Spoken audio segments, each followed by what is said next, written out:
हर हर महादेव दोस्तों, आज हम आपको प्रदोष काल यानी 13 दिसंबर को हमारा प्रदोष काल है, तो उसकी पूजा हमें कैसी करनी चाहिए और उसमें क्या क्या सामग्रियां लगती हैं वह हम आपको दिखाएंगे और बताएंगे। लेकिन उससे पहले हम आपको पंचामृत बनाना बताएंगे, जो हमारे भोलेनाथ को चढ़ाया जाता है, उन्हें नहलाया जाता है, उन्हें समर्पित किया जाता है। जिसका वो एक चरणामृत हमारे कृष्ण भगवान के लिए बनता है, एक चरणामृत हमारे भोलेनाथ के लिए बनता है। जैसे कि आपने एक कटोरी दूध में 1 चम्मच भरकर शहद लिया है, तो एक उसका थोड़ा तिहाई भर घी लेंगे। उसके बाद गंगा जल मिलाएंगे और थोड़ी सी चीनी मिलाएंगे। उसमें तुलसी दल मत मिलाइएगा, आप चाहें तो मेवा मिलाइए या ना मिलाइए, आपके ऊपर है। तो इसे ऐसे बनाकर आपको अपने भोलेनाथ को अर्पित करना है।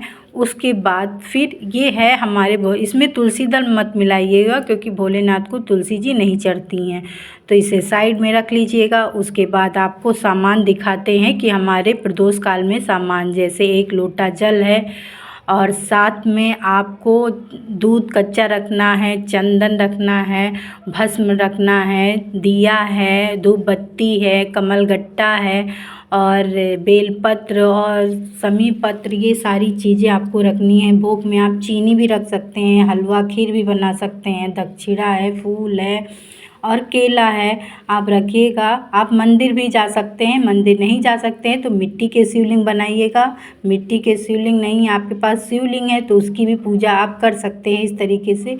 पहले आपको एक थाली में बेलपत्र नीचे रखना है, उसके ऊपर भोलेनाथ को रखना है। साथ में आपको पहले जल चढ़ाना है, फिर कच्चे दूध चढ़ाने हैं, फिर जल चढ़ाने हैं आपको।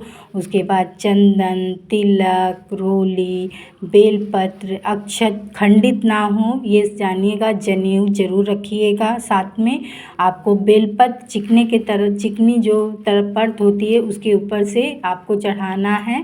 और फिर उसके बाद आपको जल चढ़ाना है, फूल। उनके ऊपर फल या फूल मत रखिएगा, उन्हें छुआ के बगल में रखिएगा। चीनी चढ़ाइएगा और साथ में दक्षिणा भी चढ़ाइएगा।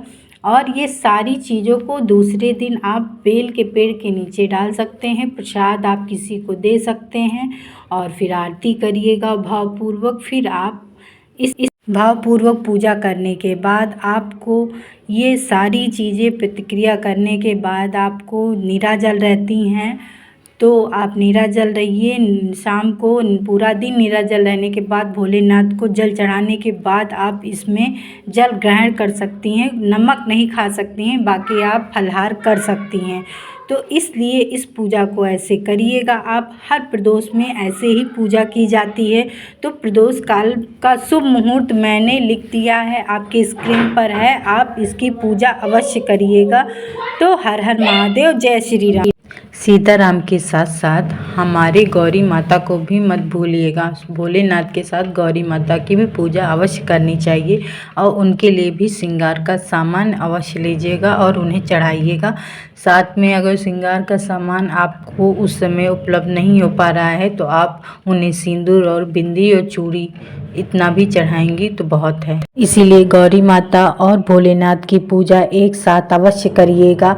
इसीलिए हम अपने भोलेनाथ और माता गौरी की पूजा इष्ट देव मानकर हम हमेशा करते रहते हैं। तो इसीलिए इस प्रदोष काल में आपको ऐसे ही पूजा संपन्न करनी है। और इस व्रत में नमक तो बिल्कुल मत खाइएगा। तो हर हर महादेव।